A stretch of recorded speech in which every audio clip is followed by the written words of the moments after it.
If you're suffering from dry eye, I have watched over a dozen dry eye videos from ophthalmologists to condense their steps down into one spot so you don't have to. I personally struggled for almost a year with medications, drops, heat pads, and I found no relief. Like each blink felt like sandpaper, and I had such intolerable burning and itching. And I learned that dry eye isn't just irritating and painful. It can lead to serious issues like the erosion of the cornea. And that's why I started taking my dry eye symptoms seriously. And I'll tell you all about what turned the page for me. I mean, I struggled for over a year, and I think it was mostly because I was inconsistent with what was recommended doing. So here are the exact steps and the exact supplies that finally cured my dry eye. And I'm addressing the most evidence-based treatments for the most common causes of dry eye. There are a lot of reasons for dry eye. So this is going to cover most the basis, and I do hope it works for you. So here are the supplies needed. An electronic eye mask. This provides controlled, consistent heat application. A clean, soft, non-woven gauze pad to use with the eye mask. High-quality fish oil supplements, an eye cleansing wipe or gel, and a willingness to be consistent. And like as a bonus tip, if you're using regular eye drops as a bridge to finding a cure, choose a high-quality, preservative-free, lipid-based drop. My doctor recommended the Oasis Tears Plus, and it was very helpful and very soothing on my eye for me. So here's the 2-week commitment. First, get the right mindset. Again, this is very important to do consistently for a minimum of 2 weeks. It was the religious application of these techniques that finally made the difference. So here's the step-by-step. First, wash your face every night and use a eyelid cleaning gel. I recommend Optase because I tried other products and they actually created like dry flakes on top of my eyelid, and it was really irritating. This one was the only one that felt the most gentle and didn't cause the problems that some of the other products did. So next, you'll want to prepare your eye mask. Place a clean, soft gauze over the top of it. I like these Gauze Care ones because they're really soft and they don't have that loose, rough feeling that most gauze, the kind of your 4x4 first aid kit gauze pads do. I cut it across the top like this, and I include some of the gauze in the cut because then I find I can get 2 uses out of 1 pack because it's folded in 4 pieces. So now I've made 2 separate, perfectly fitting gauze pieces, and I just stick this back in here to use later. I like to keep this attached. There is a heating element in here. It's kind of loose and slides around. You have to move the mask around to get it over your eyes properly. But also, since it's a heating element, be careful not to pinch it or damage it in any way. You definitely don't want an electrical fire on your eyes. But maybe even stitching a little piece of Velcro right there will help secure it instead of using this method. Next, what you're going to do is you're going to apply between 44 and 46 degrees Celsius of heat. Do a minimum of 20 minutes up to 40 minutes. So 3 times a day, 20 minutes a day, apply this eye mask. So morning, noon, and evening. And it does help to kind of just put on some headphones and listen to a podcast or whatever. Those apps, they have sleep timers on them. So you can say, set it to 30 minutes or whatever, and it'll shut off automatically and you'll know you're done. Now, don't assume hotter is better because you don't want to increase the inflammation in your eye or burn your eyelids.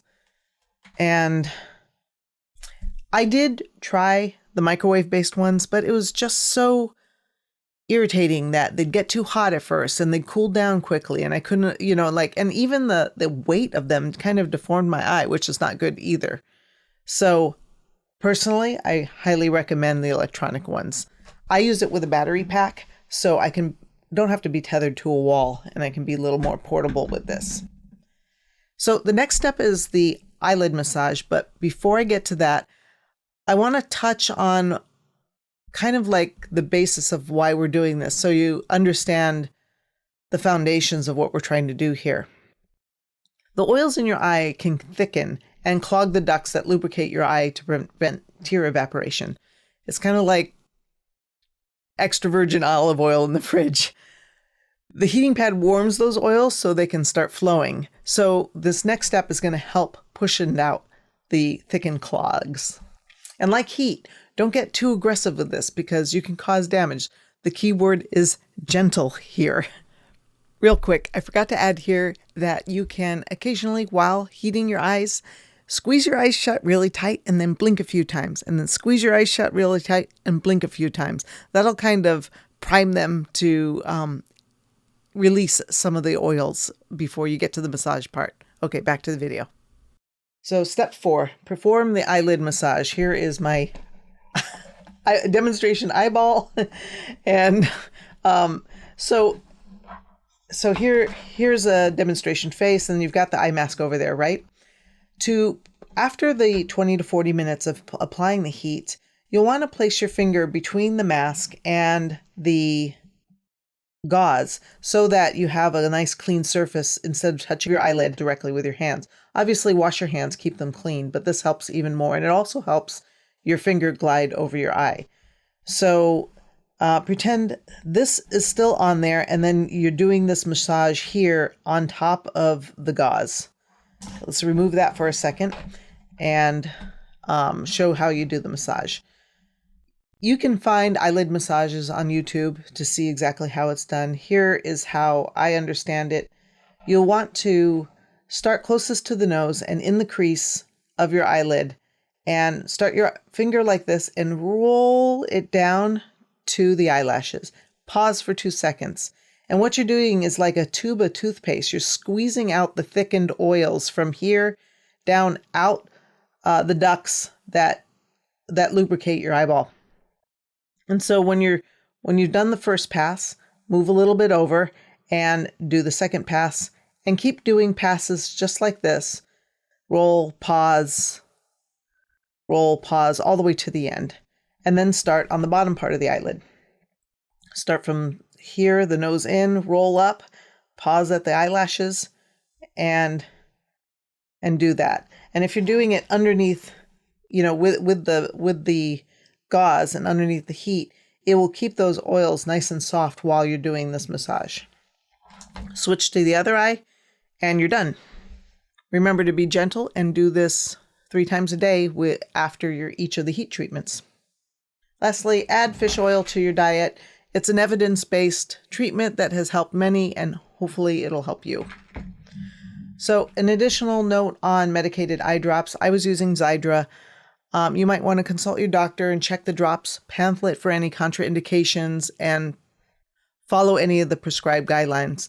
Personally, I made sure I was doing this treatment at least an hour away from applying my drops. And I did stop using the drops about halfway through the treatment because I found them less and less necessary until I didn't need them at all. So let's recap. 1, commit to 2 weeks every day, 2 to 3 times a day. 2, get your supplies: electronic eye mask, gauze, eye cleanser, lipid-based eye drops, and a high-quality fish oil. 3, wash your face and clean your eyelids daily with an eyelid cleanser. 4, wash your hands to ready for the eyelid massage. 5, use a clean gauze between your eyes and the heating mask. 6, apply the heating mask for 20 to 40 minutes at 44 to 46 degrees heat. 7, after the 20 to 40 minutes, with the mask still on and your fingers over the gauze, perform the manual eyelid massage gently. 8, eat more fish or supplement a fresh, high-quality fish oil daily. So I hope, as an encouragement, that this will help you feel normal again, because truly it's been amazing for me, and I hope these steps work for you. I invite you to comment down below and share your experiences or questions. And good luck with all of this. I really hope it helps you find some relief. All right, take care.